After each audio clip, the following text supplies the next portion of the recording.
இல்ல கடந்த தேர்தலில் 2024 தேர்தலுக்கு முன்னாடி 3 மாதத்துக்கு முன்னதாக என்டிஏ கூட்டணி கட்சிகள் பிரதமர் மோடியுடைய ரைட் ஹேண்ட்ல இருந்தவர் எடப்பாடி பழனிசாமி. ஆனா வெளியில வந்து நான் கூட்டணி இல்லைன்னு சொல்லி டிக்ளேர் பண்ணிட்டு போயிட்டாரு. அவருக்கு எந்த அச்சமும் இருக்க மாதிரி தெரியலையே.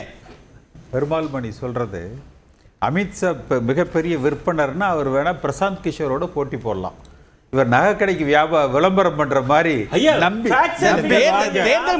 வாங்க அமித்ஷா அவர் இல்ல நீங்க பேசும்போது ஒரு குறுக்கிடல, அவர் அமைதி காத்தாரு. அவரோட கருத்தை முழுமைப்படுத்துறீங்க. நகைக்கடை விளம்பரத்துக்கு சரியா இருக்கலாமே ஒழிய தேர்தல் முடிவு இல்ல. அவர் நகைக்கடை விளம்பரத்துக்காக சொல்ல, தேர்தல் முடிவு அடிப்படையில் சொல்றாரு.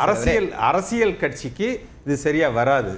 அடுத்து ஆந்திராவை பாருங்க, மகாராஷ்டிராவை பாருங்க, கர்நாடகாவை பாருங்கன்னு சொல்லாமே ஒழிய 2014 இந்தியா முழுக்க வென்றவர்களால் தமிழகத்துக்குள்ள நுழைய முடியல. அதனால தமிழ்நாடு என்றைக்கும் திராவிட பூமி, அதை அவர்கள் புரிந்து கொள்ளணும். ரெண்டாவது, சசிகலா அவர்கள் முதலமைச்சராகிறதுக்கு தேர்ந்தெடுக்கப்பட்ட உடனே அதை அளித்தது பாஜக. அடுத்து தினகரன் அந்த ஆர்கே நகர்ல என் உயிருள்ளவரை பாஜகவோடு கூட்டணி வைக்க மாட்டேன்னு சொன்ன தேர்தலில் அவர் வெற்றி பெற்றார். ஜெயில போட்டாலும் வெளியே வந்து அதுக்கப்புறம் பாஜகவோட சேர்ந்ததற்கு பின்னால் அவரை வீழ்த்தப்பட்டார். நான் பொன் வில்சன் சொல்றதையும் நம்பிக்கிறேன். எடப்பாடி பழனிசாமி வீட்லயும் அவங்க சம்பந்தி வீட்லயும் பையன் வீட்லயும் வழி தெரியாம அங்க போயிட்டாங்க. 2021 சட்டமன்ற தேர்தலில் கலந்துட்டார் சார். அப்புறம் பாஜகவோட கூட்டணி இல்லையா, அப்போ வீழ்த்தப்பட்டார். அதனால பாஜக இல்ல டிடிவி தினகரன் 2024 நீங்க சொல்றீங்க, 2021 சட்டமன்ற தேர்தலில் பாஜகவை பொறுத்த வரைக்கும் ஏன் இதே சமீபத்தில் டாஸ்மாக்ல பயங்கர ஊழல் 37,000 கோடி 34,000 கோடின்னு அமித்ஷா முழங்கினாரு. திரு ஸ்டாலின் அவர்கள் டெல்லி போனாரு, பிரதம அமைச்சரை பார்த்தாரு. சுப்ரீம் கோர்ட்ல கோஇன்சிடென்ட்டா ஒரு ஸ்டே கிடைச்சது. இது உள்நோக்கம் கற்பிக்கிற மாதிரி இருக்குங்க. இல்ல உச்சநீதிமன்றம் ஒரு கருத்து சொல்லிருக்கு. சொல்றேன் இல்ல அடிப்படை ஆதாரம் எங்க இருக்குன்னு கேள்வி கேட்டதுக்கும் அமித்ஷா ஸ்டாலின் சந்திப்பு எப்படி சொல்ல முடியும்? ஆதாரம் எல்லாம் பேசினாரா? இந்த நாட்டினுடைய உள்துறை அமைச்சர் என்ஃபோர்ஸ்மென்ட் டைரக்டரேட்டுக்கு இன்சார்ஜா இருக்கிறவரு ஆதாரம் எல்லாம் பேசிட்டாரா? அவர் ஒரு ஆதாரத்தோட தானே பேசியிருக்காரு. இல்ல அதுதான் உச்சநீதிமன்றம் கேட்டிருக்காங்க. ஆதாரம் என்னன்னு கேட்டிருக்கு. இவர்களை பொறுத்த வரைக்கும் 2 விஷயங்களில் இவர்கள் தமிழ்நாட்டில் வெற்றி பெற முடியாது. 25 ஆண்டு காலமாக நிதிஷ்குமார் தொடர்ந்து முதலமைச்சராக இருக்கிறார். அதனால தமிழ்நாட்டில் நீங்க அதாவது மாப்பிள்ளை இவர் தான் ஆனா சட்டம் எங்களுது என்கிற அந்த கான்செப்ட் வந்து செல்லுபடி ஆகாது.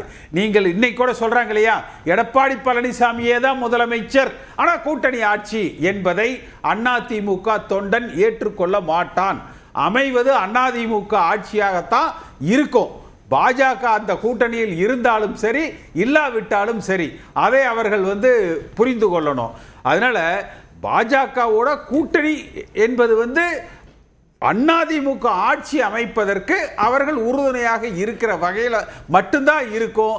சட்டமன்றத்தில் ஒருவேளை அதிமுகவுக்கு சற்று குறைவாக வந்தாலும் கூட கலைஞர் ஆட்சி அமைத்ததை போல மைனாரிட்டியா கூட அதிமுக ஆட்சி தான் இருக்கணுமே ஒழிய நேரடியாகவோ மறைமுகமாகவவோ அது பாரதிய ஜனதா கட்சி தமிழ் மண்ணை ஆள்வதற்கு தமிழ்நாட்டு மக்கள் அனுமதிக்க மாட்டார்கள்.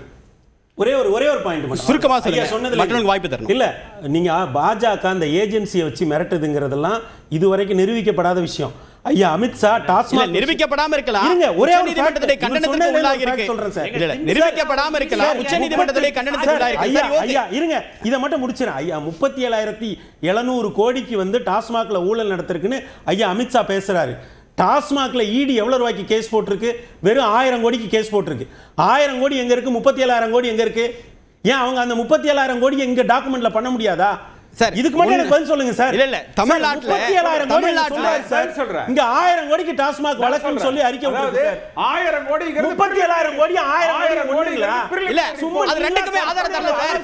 இல்ல அது ரெண்டுக்குமே உச்சநீதிமன்றம் ஆதாரம் தரல. இங்க வந்து அவங்க ஏஜென்சி மிரட்டறாங்கன்றதா எந்த ஆதாரத்தை அடிப்படை அவங்க நரேட்டிவ் பொலிட்டிக்கல் நரேட்டிவ் இல்ல அது ரெண்டுக்குமே ஆதாரம் தரல சார். ரெண்டுக்குமே உச்சநீதிமன்றம் ஆதாரம் தர முடியல. சரி ஓகே சரி நந்தகுமார் இல்ல ஜாஸ்தி வாங்குறாங்களா இல்லையா தமிழ்நாட்டு மக்களுக்கு தெரியாதா?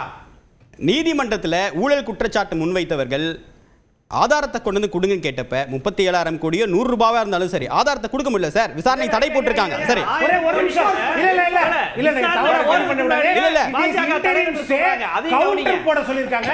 அந்த கவுண்டர் வந்து ஃபர்தர் எவிடன்ஸ் எல்லாத்தையும் ஒன்னு சேர்த்து டாக்குமெண்டரி எவிடன்ஸ் கொடுக்கணும்னா அதுக்கு ஆம்பிகபிள் டைம் வேணும் ஈடிக்கு. அத டைம் கேட்ட பொறுத்தா இவங்க வந்து ஒண்ணும் இல்ல சார். ஆதாரம் இல்லாம அமௌண்ட் எப்படி டிரைவ் பண்ணாங்க?